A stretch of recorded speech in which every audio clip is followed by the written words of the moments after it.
And today I'll be speaking to y'all about the media violence in the American society. What today a lot of people see is television, magazines, a lot of stuff that is affecting our generation right now, even our children, is that mainly everyone doesn't understand why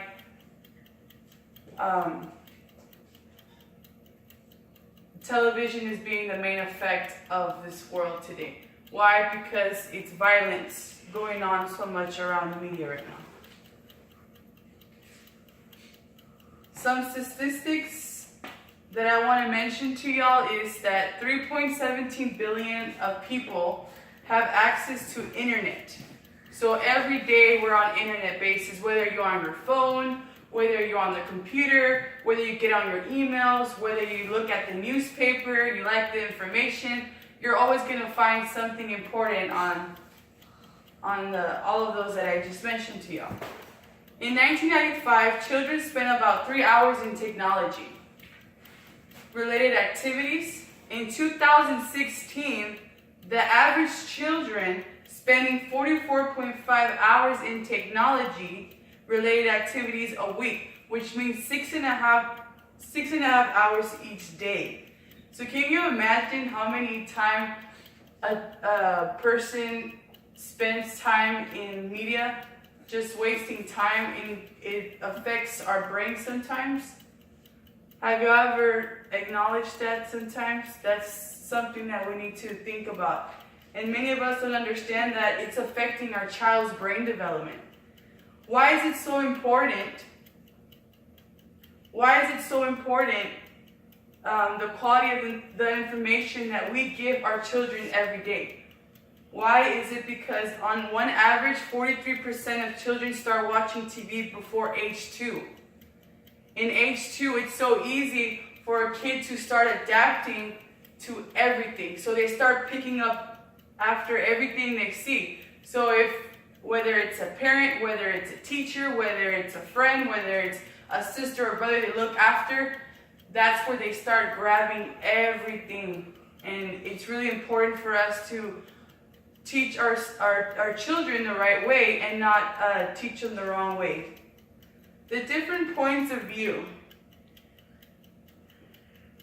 Possible good consequences. Our world is an easy world, observational learning. So if you show your children the right way, the children will go the right path. But if you start showing your children all the media that's going on right now and you show them the wrong things, then they will start growing up to seeing violence is not a problem.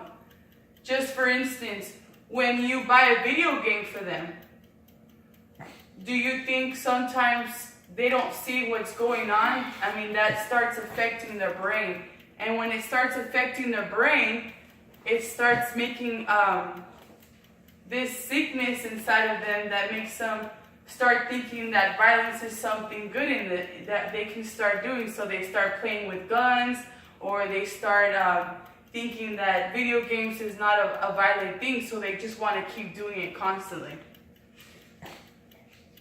Our world is full of violence. It's full of crime, it's full of war, it's full of racism, discrimination, accidents, and death right now.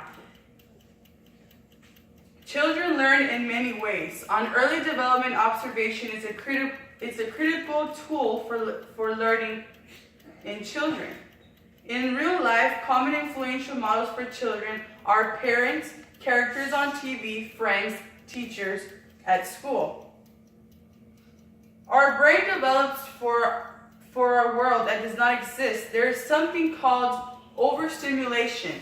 This type of environment in children is linked to many disorders such as ADHD, anxiety, and even schizophrenia.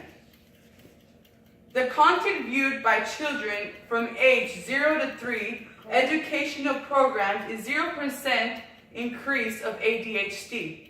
Entertainment programs is 60% increase of ADHD. And violent programs is 110% increasing of ADHD. So you can see that violence is affecting our generation right now as a big, big, big thing. And we need to stop that. Another point of view I would like to give is actions are morality. Right or wrong depends as uniquely on their consequences. For example, why parents let kids watch violence? Why is it? Why don't they stop it? Why? Because they think it's fine. They see them watching a cartoon that they're playing with guns. Oh, it's a cartoon. That it doesn't matter. But when they start growing up and you start seeing with a gun in their hand, is it still a cartoon? That's what parents ask themselves now. Why is our generation leading to this now? Because you allow it to go further.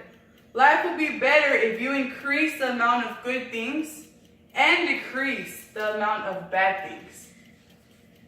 Overall, there should be a movement towards reducing and controlling the amount of violence, just for the sake of the society as a whole, to make it more safe and prevent preventable actions.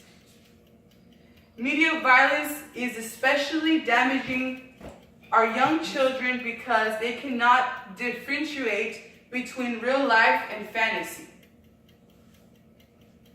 89% top-selling video games contain violent content. When I was younger, I was never introduced to any video game of any sort. My parents always told me, do your homework, give me good grades, and that is what I did. But now that I see that our generation is getting introduced to so many stuff, such as video games and thinking that carrying guns is fine, I just believe that it's just making our society even worse right now. With everything that's going on right now, shootings and mass shootings going around the entire world right now, it's just very, very awful to see and to hear every day in the news. I never played. Increasingly, parents and educators are worried about the effects of media violence on kids. 75% of violence sentences on TV has no immediate punishment. It is right to reward children by killing. Violence in the media affects children in several ways. They become more fearful and use violence as solution. Children imitate what they see and relate to the oppressors. Cartoons include major amounts of fantasy. The level of violence during Saturday morning cartoons is higher than the level of violence during the prime time. The main reasons why viewers are attracted to these shows are for the fighters and the quarrels. Children watch. What is the media violence really doing to our society? It is doing them harm. So I leave you with this question today. What do you think media is really doing to our society? Why is it harming our children? And I just want to leave y'all with something, which is a phrase. It says, television is an anesthetic for the pain of the modern world, by Astrid Alada. And I am done.